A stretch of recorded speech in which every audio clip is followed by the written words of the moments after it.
Hello, today our topic of discussion is why a lot of anger in the world today is artificially manufactured.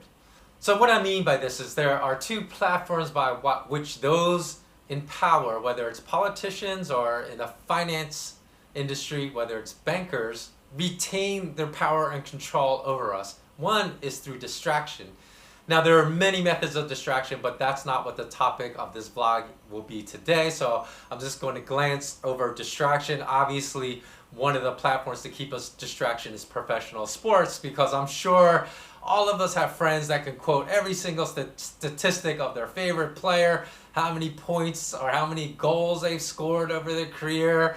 There's been so many different kind of sports metrics that so many people can quote, but yet they understand nothing about the platforms that truly affect our lives, such as the monetary system, the financial system, and things of that nature. So distraction is one way to keep us all dumb and ignorant and to keep us in this condition of economic slavery.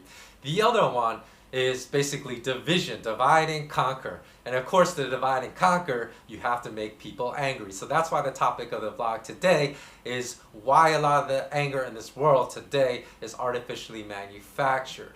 Now, of course, to get people angry at each other to effectively distribute this divide and conquer strategy, you have to create anger. So, of course, to really divide and conquer people about any topic, you must create anger so that people clash heads. When we look at it, of course, the most effective way of doing that is to provide extreme viewpoints and to try to paint very complex topics that have a lot of nuances as plainly as possible. So you can paint them as bad versus good, or evil versus good, right versus wrong. So that's how it's easiest to divide people, is to provide topics in as sensationalistic a manner as possible. Now, of course, sensationalism has existed since the beginning of time, since journalism started. So that is nothing new. But the distribution platforms are new. So there are some things that are changing. For example, a lot of print, whether it's in the form of newspapers or magazines, a lot of the distribution numbers for print media is really plummeting now, because a lot of people are now going online. So unfortunately, there's a phenomenon called clickbait that is now driving the distribution of a lot of news online. That has turned news very sensationalistic. And instead of informing, as news should do, it basically just baits people into taking a side and really not illuminating a topic, but just trying to create a sensationalistic view about a topic as possible. So, for example, the Columbia, meaning the Columbia University, the Columbia Journalism Review discovered that Slant magazine, which is an online magazine, actually incented their journalists to provide as sensationalistic headlines as possible, because they paid them, in addition to their monthly salary, an additional $5 for every 500 clicks on their articles. And of course, it's self-explanatory why they want a lot of clicks on articles, because that is what drives advertising revenue. So the bottom line becomes about making money and not really informing the populace, which is really sad. Business Insider is another online banking and financial news website that has been widely accused of systemic clickbait headlines that are misleading, and also they have been accused of actually firing journalists if they don't generate enough clicks every month on their articles. Now, I want to disclose that Business Insider was questioned about this practice. Do they actually fire journalists if they don't generate enough clicks per article or views per article? And they have denied it, but certainly those accusations have lasted for a long time, and certainly if you go to the website, you will see a lot of their headlines are misleading and intended to serve as clickbait. So those are just a couple websites, not to mention all the other websites that also engage in similarly morally challenged practices. So now I'd like to give you specific examples of how those in power create such animosity and anger between certain opposition sides. Because certainly in my lifetime, it seems like right now, today, we have the highest amount of division in the entire world when it comes to almost every topic. There's Muslims against Christians, Christians against Buddhists, Muslims against Buddhists. So we have a lot of religious dissension in the world, political dissension. It seems like in every single country, whether it's in France, right now with the French presidential elections coming up, you have far right, far left candidates. In the US with the just consummated presidential election in November of last year, again, you have more animosity I've ever seen between supporters of certain presidential and prime minister candidates and the opposition side. So whether it's politics, religion, finance, every single topic. Sports, of course, but there's always been, that's another manufactured anger, right? Because how stupid is it of someone, say like in California, because there are multiple California teams, say basketball in Los Angeles alone. There's the Los Angeles Clippers and the Los Angeles Lakers. And sometimes the fans of those two different teams that live in the same city will hate each other. Or fans of the baseball, Los Angeles Dodgers will hate fans of the California Angels, though they both play in the Los Angeles/Anaheim area. There's no really reason for people to hate each other that are fans of these different sports other than it's manufactured opposition and manufactured anger. So let's return to who the enemy, the manufactured enemy of the United States is, because a lot of people forget, because there's been so much anti-Putin, anti-Russia venom spread by the mass media. And yes, I do fault the mass media, because the mass media is basically a propaganda channel for the state, so for the police state. So whoever the police state decides they want to hate, unfortunately, the public blindly embraces this entity as their enemy as well, without doing any type of research on their own.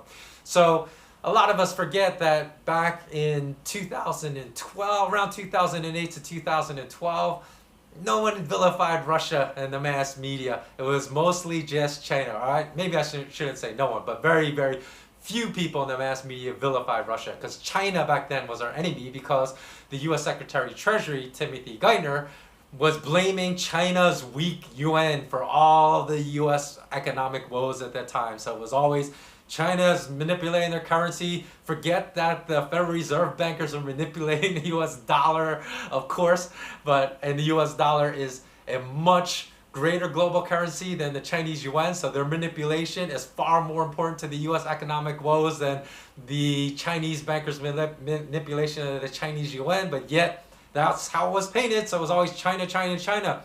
And if you want to go back, you can even go back and check on my blog at smartknowledgeu.com/blog. You will see I wrote articles about this type of racism creeping into mass media, because we needed to create an enemy, because we can't look within and find the domestic enemies that exist in the central banking system. We have to create this other enemy. So back then it was China. And that was the narrative that was embraced by everyone and the public. But now, think about it, it's not China anymore. Even though US President Trump just ran last year, a few months ago, on the basis he was saying China was a huge currency manipulator. But when he took office, he realized that the deep state didn't want to present China as an enemy. It was Russia. So back then in 2012, it was okay for Bill Maher, politically incorrect, to always denigrate the Chinese and make racist jokes about the Chinese, which he did on this show, about Asians, just to denigrate the Chinese. But now you'll see he's always saying what a tyrant Putin is. Well, this is just simple logic if we think about it.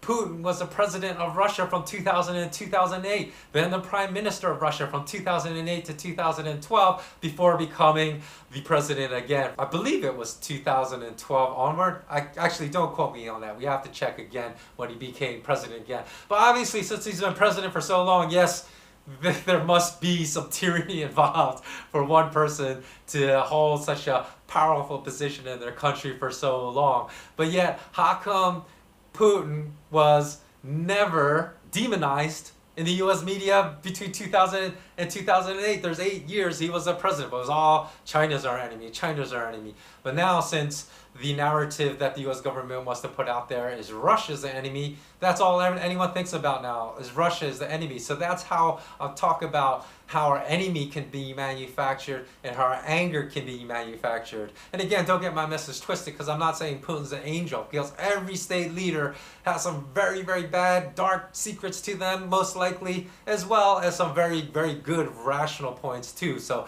even those that are being presented as crazy, like out of control leaders, they're probably a lot more rational than what the media is presenting them to be, or what other nation states are presenting them to be, because they want to manufacture the opposition and get people to take an extreme side and get people to clash with each other and fight each other and be angry. But if you take those opposition sides, like for example what happened in Berkeley just several weeks ago with pro-Trump and anti-Trump people violently beating down on each other. If you took them and sat them down in a room and asked them what they are so angry about, I will bet that 99% can't even properly articulate the facts.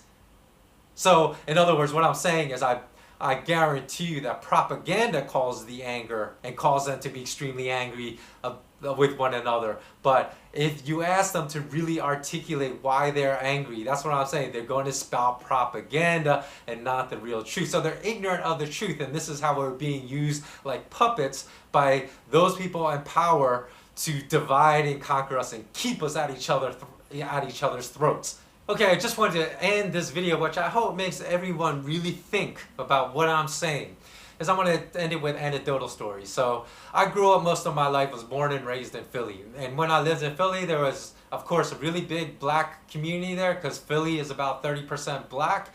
And there was a large contingency of Asians as well. And as a lot of you may know, there have always been culturally a lot of problems between Asians and blacks. For me specifically, I can only speak about the Korean black conflict, because I'm Korean and I grew up in a lot of cities where there's a large black community. So I had a lot of opportunity to make a lot of close friendships with those in the black community, and also to speak about these issues. So I remember my first job out of university, I had a colleague that I really liked that had just graduated from Wharton Business School, that was a black woman. So one day we were out to lunch and we were talking about the animosity, the real deep-rooted animosity that existed between the black community and the Korean community, and why that was. And I told her I was really puzzled behind this because I didn't really understand it. So she went on to say, hey, I can tell you some things you probably don't know. So I said, please do educate me. And she said the reason that a lot of people in the black community resent Koreans is because these Korean immigrants come over and they move into our communities and open up grocery stores and open up convenience stores and have a lot of financial success in the black community. And even though you will find a lot of their employees are the black people that live in those communities, so there is a lot of cooperation going on, there's still resentment, she said, because a lot of members of the same communities try to go into banks to get loans to start similar businesses, and they get redlined. They get rejected almost automatically because they come from a poor community and they're seen as a high risk as far as repayment of loans. So she said, so I said, why would they resent Koreans though, even if Koreans are able to start businesses? She said, because blacks know that Koreans get special treatment from the US government. They get special loans to help them start businesses. And that's why there's resentment, because the blacks in our community get rejected, but yet the Koreans are able to come over, haven't even lived in this country, have only just come over for 5 years and get these loans. And I said, what? What are you talking about? And she said, yeah, everyone in our community knows that Korean people get special loans from the governments to start businesses in our communities. So I said, what is the origin of that rumor? Where did you? She said, I don't know, but everyone in the black community knows that. And I said, okay, now it's time for me to educate you. I said, the reason that Korean immigrants are able to come over and start businesses in black communities is because Koreans work together, the immigrant communities, very, very close-knit, and they will actually pool their money together. So no, the US government is not giving any special treatment, or banks are not giving any special treatment to Korean immigrants in the form of loans to help Koreans start businesses. I said it's the own Korean community that pools their money together. They help one person start a successful business. When that person is successful, he gives back and puts money into that same pool to help another Korean immigrant start a business, and that's how that process works. So I said, I don't know where that rumor came from, but I guarantee you that it was started by people in power to cause division between blacks and Koreans in the community. Because I said, think about it. The Koreans that live in that community, they're not rich. They have businesses in poor communities because it's all about survival. I said, we should be working together because the blacks in that community, the Koreans in that community, they have the same goal of just, they're trying to survive and trying to create a better future for their children so their children can actually get out of that community and move into a safer community that is not plagued by crime, that is not plagued by gang violence. I said, do you think that is the dream of the Korean immigrant, to start a business in a poor community where their children are not going to be safe even in schools? And I can speak to that directly because I worked in the public school system after graduating from university, where it was on complete lockdown, and there were Philly PD, like no security firm even wanted to put their security guards in these schools because they were so violent. And I worked in them every single week. So there were actual Philly PD that would have to come unlock a door, just like in a prison. They would shut it behind me once I walked through, walk me down to the other side of the hallway, open up the door, shut it behind me because there was so much violence. So, and I do mean actual violence. I spoke to teachers. Said they knew students that brought guns, even though there were metal detectors. They got guns through.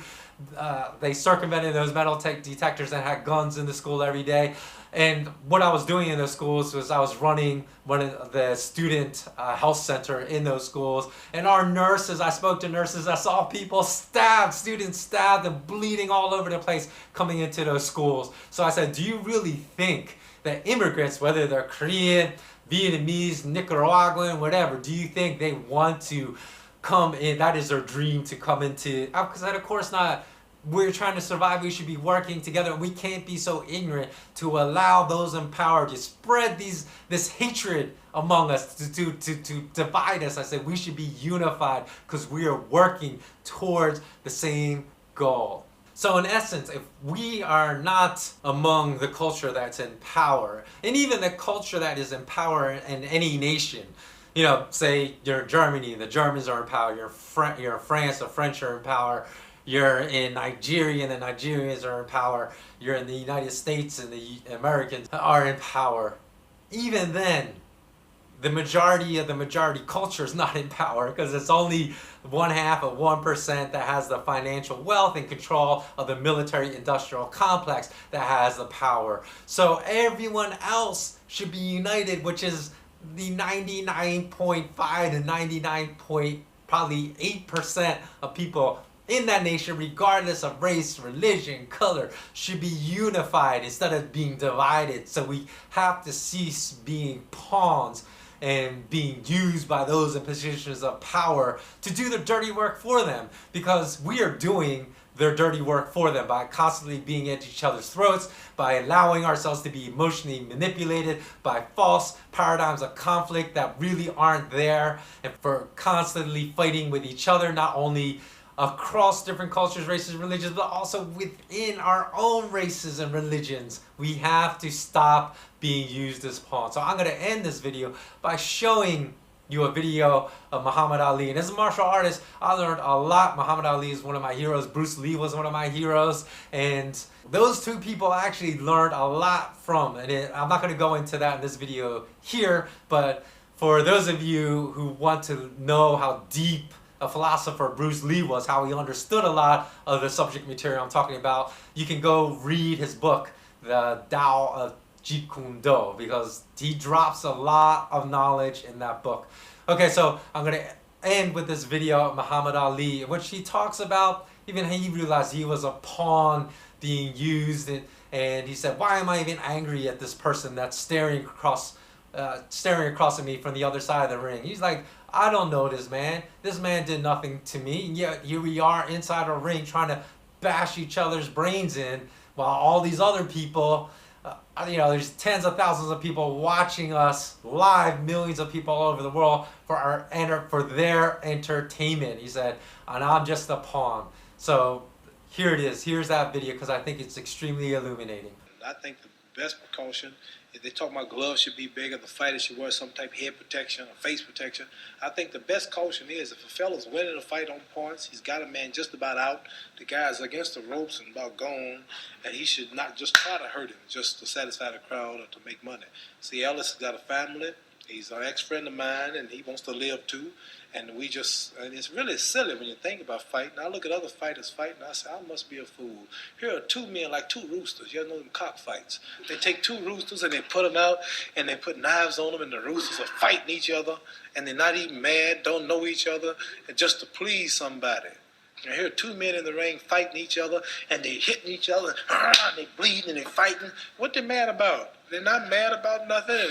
Just a bunch of agitating, bloodthirsty people saying you can whoop him, he can whoop him, my man can whoop your man. All right, y'all, get in there and fight. Humans should have more sense than that. And you sitting out there dressed up, drinking your beer, and and they just fight, and they just get. And this is serious. The nose is bleeding, the eyes cut, the teeth is out, and the brain. They might have a concussion just to please you, human beings. Real savage. And I said, I'm not going to be that kind of fight. I'm going to dance and be pretty.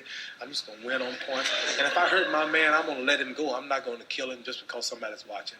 Okay, so that ends my video today. If you learned anything from this video, or if it has engendered discussion with your friends because you watch this video with your friends and you think other friends of yours might like it, then please do pass it on. Please pass it on so as many people as possible can see this, and we can start these kind of discussions which are really important to our progression as human beings on this planet, as far as us being more compassionate towards each other instead of being divisive towards each other. And remember, do follow me on Snapchat at SK, S for Smart, K for Knowledge, Wealth Academy, SK Wealth Academy, because I'm dropping knowledge there every single day. Okay, thanks a lot for watching, and as always, remain intensely curious. So long.